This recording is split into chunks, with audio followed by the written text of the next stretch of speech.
شروع اللہ کا نام لے کر جو بڑا مہربان نہایت رحم والا ہے۔ الف لام میم را۔ اے نبی، یہ کتاب الہی کی آیتیں ہیں اور جو کچھ تمہارے پروردگار کی طرف سے تم پر نازل ہوا ہے حق ہے، لیکن اکثر لوگ ایمان نہیں لاتے۔ اللہ وہی تو ہے جس نے ستونوں کے بغیر آسمان جیسا کہ تم دیکھتے ہو اتنے اونچے بنائے، پھر عرش پر جلوہ افروز ہوا اور سورج اور چاند کو کام میں لگا دیا۔ ہر ایک میعاد معین تک گردش کر رہا ہے، وہی دنیا کے کاموں کا انتظام کرتا ہے۔ اس طرح وہ اپنی آیتیں کھول کھول کر بیان کرتا ہے کہ تم اپنے پروردگار کے روبرو جانے کا یقین کرو۔ اور وہی ہے جس نے زمین کو پھیلایا اور اس میں پہاڑ اور دریا پیدا کیے اور ہر طرح کے میووں کی دو دو قسمیں بنائیں۔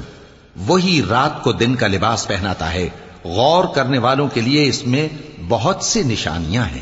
اور زمین میں کئی طرح کے قطعات ہیں ایک دوسرے سے ملے ہوئے، اور انگور کے باغ اور کھیتی اور کھجور کے درخت، بعض کی بہت سی شاخیں ہیں اور بعض کی اتنی نہیں ہوتی، باوجود کہ پانی سب کو ایک ہی ملتا ہے۔ اور ہم بعض میووں کو بعض پر لذت میں فضیلت دیتی ہیں، اور اس میں سمجھنے والوں کے لیے بہت سی نشانیاں ہیں۔ اگر تم عجیب بات سننی چاہو تو کافروں کا یہ کہنا عجیب ہے کہ جب ہم مر کر مٹی ہو جائیں گے تو کیا اثر نو پیدا ہوں گے؟ یہی لوگ ہیں جو اپنے پروردگار سے منکر ہوئے ہیں، اور یہی ہیں جن کی گردنوں میں طوق ہوں گے، اور یہی اہل دوزخ ہیں کہ ہمیشہ اس میں جلتے رہیں گے۔ اور یہ لوگ بھلائی سے پہلے تم سے برائی جلدی سے مانگتے ہیں، یعنی طالب عذاب ہیں، حالانکہ ان سے پہلے عذاب واقع ہو چکے ہیں۔ اور تمہارا پروردگار لوگوں کو باوجود ان کی بے انصافیوں کے معاف کرنے والا ہے، اور بے شک تمہارا پروردگار سخت عذاب دینے والا ہے۔ اور کافر لوگ کہتے ہیں کہ اس پیغمبر پر اس کے پروردگار کی طرف سے کوئی نشانی کیوں نازل نہیں ہوئی؟ اے نبی، تم تو صرف خبردار کرنے والے ہو، اور ہر ایک قوم کے لیے رہنما ہوا کرتا ہے۔ اللہ ہی اس بچے سے واقف ہے جو عورت کے پیٹ میں ہوتا ہے، اور وہی پیٹ کے سکڑنے اور بڑھنے سے بھی واقف ہے، اور ہر چیز کا اس کے ہاں ایک اندازہ مقرر ہے۔ وہ چھپی اور ظاہر چیزوں کا جاننے والا ہے، سب سے بزرگ ہے، عالی رتبہ ہے۔ کوئی تم میں سے چپکے سے بات کہے یا پکار کر، یا رات کو کہیں چھپ جائے یا دن کی روشنی میں کھلم کھلا چلے پھرے، اللہ کے نزدیک برابر ہے۔ اس کے آگے اور پیچھے اللہ کے چوکیدار ہیں جو اللہ کے حکم سے اس کی نگرانی کرتے ہیں۔ اللہ اس نعمت کو جو کسی قوم کو حاصل ہے نہیں بدلتا جب تک کہ وہ اپنی حالت کو نہ بدلے، اور جب اللہ کسی قوم کے ساتھ برائی کا ارادہ کرتا ہے تو وہ پھر نہیں سکتی، اور اللہ کے سوا ان کا کوئی مددگار نہیں ہوتا۔ وہی تو ہے جو تم کو ڈرانے اور امید دلانے کے لیے بجلی دکھاتا اور بھاری بھاری بادل پیدا کرتا ہے، اور رعد اور فرشتے سب اس کے خوف سے اس کی تسبیح و تحمید کرتے رہتے ہیں۔ اور وہی بجلیاں بھیجتا ہے، پھر جس پر چاہتا ہے گرا بھی دیتا ہے، جبکہ وہ اللہ کے بارے میں جھگڑتے ہیں، اور وہ بڑی قوت والا ہے۔ کام کا پکارنا تو اسی کا ہے، اور جن کو یہ لوگ اس کے سوا پکارتے ہیں وہ ان کی پکار کو کسی طرح قبول نہیں کرتے، مگر اس شخص کی طرح جو اپنے دونوں ہاتھ پانی کی طرف پھیلا دے تاکہ دور ہی سے اس کے منہ تک آ پہنچے، حالانکہ وہ اس تک کبھی بھی نہیں آ سکتا۔ اور اسی طرح کافروں کی پکار بیکار ہے۔ اور جتنی مخلوقات آسمانوں اور زمین میں ہے، خوشی سے یا ناخوشی سے اللہ کے آگے سجدہ کرتی ہے، اور ان کے سائے بھی صبح و شام سجدے کرتے ہیں۔ ان سے پوچھو کہ آسمانوں اور زمین کا پروردگار کون ہے؟ تم ہی کہہ دو کہ اللہ۔ ان سے کہو کہ کیا تم نے اللہ کو چھوڑ کر ایسے لوگوں کو کارساز بنایا ہے جو خود اپنے نفع و نقصان کا بھی اختیار نہیں رکھتے؟ کہو کیا اندھا اور آنکھوں والا برابر ہیں، یا اندھیرا اور اجالا برابر ہو سکتا ہے؟ بھلا ان لوگوں نے جن کو اللہ کا شریک مقرر کیا ہے، کیا انہوں نے اللہ کسی مخلوقات پیدا کی ہے جس کے سبب ان کے لیے مخلوقات مشتبہ ہو گئی ہے؟ کہہ دو کہ اللہ ہی ہر چیز کا پیدا کرنے والا ہے، اور وہ یکتا ہے، بڑا زبردست ہے۔ اسی نے آسمان سے مے برسایا، پھر اس سے اپنے اپنے اندازے کے مطابق نالے بہہ نکلے، پھر پانی پر پھولا ہوا جھاگ آ گیا، اور جس چیز کو زیور یا کوئی اور سامان بنانے کے لیے آگ میں تپاتے ہیں اس میں بھی ایسا ہی جھاگ ہوتا ہے. اس طرح اللہ حق و باطل کی مثال بیان فرماتا ہے. سو جھاگ تو سوکھ کر زائل ہو جاتا ہے اور پانی جو لوگوں کو فائدہ پہنچاتا ہے وہ زمین میں ٹھہرا رہتا ہے. اس طرح اللہ صحیح اور غلط کی مثالیں بیان فرماتا ہے تاکہ تم سمجھو. جن لوگوں نے اللہ کے حکم کو قبول کیا ان کی حالت بہت بہتر ہوگی، اور جنہوں نے اس کو قبول نہ کیا اگر روئے زمین کے سب خزانے ان کے اختیار میں ہوں تو وہ سب کے سب اور ان کے ساتھ اتنے ہی اور نجات کے بدلے میں صرف کر ڈالیں، مگر نجات کہاں؟ ایسے لوگوں کا حساب بھی برا ہوگا اور ان کا ٹھکانہ بھی دوزخ ہے، اور وہ بری جگہ ہے. بھلا جو شخص یہ جانتا ہے کہ جو کچھ تمہارے پروردگار کی طرف سے تم پر نازل ہوا ہے حق ہے، وہ اس شخص کی طرح ہے جو اندھا ہے، اور سمجھتے تو وہی ہیں جو عقل مند ہیں، جو اللہ کے عہد کو پورا کرتے ہیں اور قول و قرار کو نہیں توڑتے، اور جن رشتوں کے جوڑے رکھنے کا اللہ نے حکم دیا ان کو جوڑے رکھتے اور اپنے پروردگار سے ڈرتے رہتے اور برے حساب سے خوف رکھتے ہیں، اور جو اپنے پروردگار کی خوشنودی حاصل کرنے کے لیے مصائب پر صبر کرتے ہیں اور نماز پڑھتے ہیں، اور جو مال ہم نے ان کو دیا ہے اس میں سے پوشیدہ اور ظاہر خرچ کرتے ہیں اور نیکی سے برائی کو دور کرتے ہیں.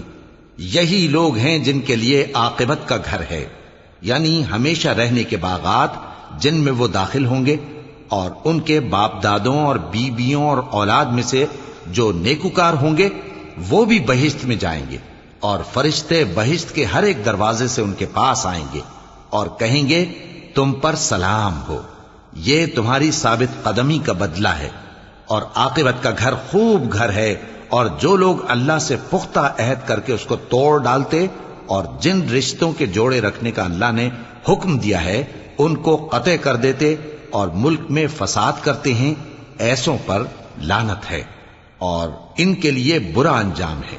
اللہ جس کا چاہتا ہے رزق فراخ کر دیتا ہے اور جس کا چاہتا ہے تنگ کر دیتا ہے، اور کافر لوگ دنیا کی زندگی پر خوش ہو رہے ہیں، اور دنیا کی زندگی آخرت کے مقابلے میں بہت تھوڑا سامان ہے. اور کافر کہتے ہیں کہ اس پیغمبر پر اس کے پروردگار کی طرف سے کوئی نشانی کیوں نازل نہیں ہوئی؟ کہہ دو کہ اللہ جسے چاہتا ہے گمراہ کرتا ہے، اور جو اس کی طرف رجوع ہوتا ہے اس کو اپنی طرف کا رستہ دکھاتا ہے، یعنی ان کو جو ایمان لاتے اور جن کے دل اللہ کی یاد سے آرام پاتے ہیں ان کو. اور سن رکھو کہ اللہ کی یاد سے ہی دل آرام پاتے ہیں. جو لوگ ایمان لائے اور عمل نیک کیے ان کے لیے خوشحالی اور عمدہ ٹھکانہ ہے. جس طرح ہم پہلے پیغمبر بھیجتے رہے ہیں اسی طرح اے نبی ہم نے تم کو اس امت میں جس سے پہلے بہت سی امتیں گزر چکی ہیں بھیجا ہے، تاکہ تم ان کو وہ کتاب جو ہم نے تمہاری طرف بھیجی ہے پڑھ کر سنا دو. اور یہ لوگ رحمان کو نہیں مانتے. کہہ دو وہی تو میرا پروردگار ہے، اس کے سوا کوئی معبود نہیں، میں اسی پر بھروسہ رکھتا ہوں اور اسی کی طرف رجوع کرتا ہوں. اور اگر کوئی قرآن ایسا ہوتا کہ اس کی تاثیر سے پہاڑ چل پڑتے یا زمین پھٹ جاتی یا مردوں سے کلام کر سکتے تو کیا یہ لوگ ایمان لے آتے؟ بات یہ ہے کہ سب باتیں اللہ کے اختیار میں ہیں. تو کیا مومنوں کو اس سے اطمینان نہیں ہوا کہ اگر اللہ چاہتا تو سب لوگوں کو ہدایت کے رستے پر چلا دیتا؟ اور کافروں پر ہمیشہ ان کے اعمال کے بدلے آفت آتی رہے گی یا ان کے مکانات کے قریب نازل ہوتی رہے گی یہاں تک کہ اللہ کا وعدہ آ پہنچے. بے شک اللہ وعدہ خلاف نہیں کرتا. اور تم سے پہلے بھی رسولوں کے ساتھ تمسخر ہوتے رہے ہیں تو میں نے کافروں کو مہلت دی، پھر میں نے ان کو پکڑ لیا. سو دیکھ لو کہ میرا عذاب کیسا رہا. تو کیا وہ جو ہر شخص کے اعمال کا نگراں و نگہبان ہے وہ بتوں کی طرح بے علم و بے خبر ہو سکتا ہے؟ اور ان لوگوں نے اللہ کے شریک مقرر کر رکھے ہیں. ان سے کہو کہ ذرا ان کے نام تو لو. کیا تم اسے ایسی چیزیں بتاتے ہو جو روئے زمین پر ہیں اور اسے معلوم نہیں؟ یا تم لوگ محض سطحی بات کی تقلید کرتے ہو؟ اصل یہ ہے کہ کافروں کو ان کے فریب خوبصورت معلوم ہوتے ہیں اور وہ ہدایت کے رستے سے روک لیے گئے ہیں. اور جسے اللہ گمراہ رہنے دے اسے کوئی ہدایت کرنے والا نہیں. ان کو دنیا کی زندگی میں بھی عذاب ہے اور آخرت کا عذاب تو بہت ہی سخت ہے، اور ان کو اللہ کے عذاب سے کوئی بھی بچانے والا نہیں۔ جس جنت کا پرہیزگاروں سے وعدہ کیا گیا ہے اس کی شان یہ ہے کہ اس کے نیچے نہریں بہہ رہی ہیں، اس کے پھل ہمیشہ باقی رہنے والے ہیں اور اس کے سائے بھی۔ یہ ان لوگوں کا انجام ہے جو متقی ہیں، اور کافروں کا انجام دوزخ ہے۔ اور جن لوگوں کو ہم نے کتاب دی ہے وہ اس کتاب سے جو تم پر نازل ہوئی ہے خوش ہوتی ہیں، اور بعض فرقے اس کی بعض باتیں نہیں بھی مانتے۔ کہہ دو کہ مجھ کو یہی حکم ہوا ہے کہ اللہ ہی کی عبادت کروں اور اس کے ساتھ کسی کو شریک نہ بناؤں۔ میں اسی کی طرف بلاتا ہوں اور اسی کی طرف مجھے لوٹنا ہے۔ اور اسی طرح ہم نے اس قرآن کو عربی زبان کا فرمان بنا کر نازل کیا ہے، اور اگر تم علم آ جانے کے بعد ان لوگوں کی خواہشوں کے پیچھے چلو گے تو اللہ کے سامنے کوئی نہ تمہارا مددگار ہوگا اور نہ کوئی بچانے والا۔ اور اے نبی، ہم نے تم سے پہلے بھی پیغمبر بھیجے تھے اور ان کو بیویاں اور اولاد بھی دی تھی، اور کسی پیغمبر کے اختیار کی بات نہ تھی کہ اللہ کے حکم کے بغیر کوئی نشانی لے آتا۔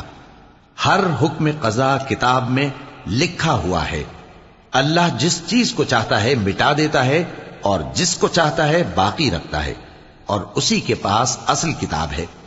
اور اگر ہم کوئی عذاب جس کا ان لوگوں سے وعدہ کرتے ہیں تمہیں دکھائیں، یعنی تمہارے روبرو ان پر نازل کریں، یا تمہاری مدت حیات پوری کر دیں، یعنی تمہارے انتقال کے بعد عذاب بھیجیں، تو تمہارا کام ہمارے احکام کا پہنچا دینا ہے اور ہمارا کام حساب لینا ہے۔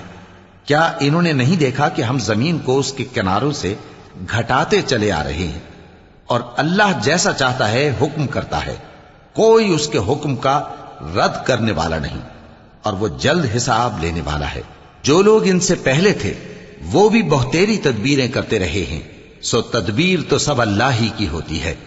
ہر شخص جو کچھ کر رہا ہے اللہ اسے جانتا ہے، اور کافر جلد معلوم کر لیں گے کہ آخرت میں اچھا انجام کس کے لیے ہوتا ہے۔ اور کافر لوگ کہتے ہیں کہ تم پیغمبر نہیں ہو۔ کہہ دو کہ میرے اور تمہارے درمیان اللہ اور وہ شخص جس کے پاس کتاب آسمانی کا علم ہے بطور گواہ کافی ہے۔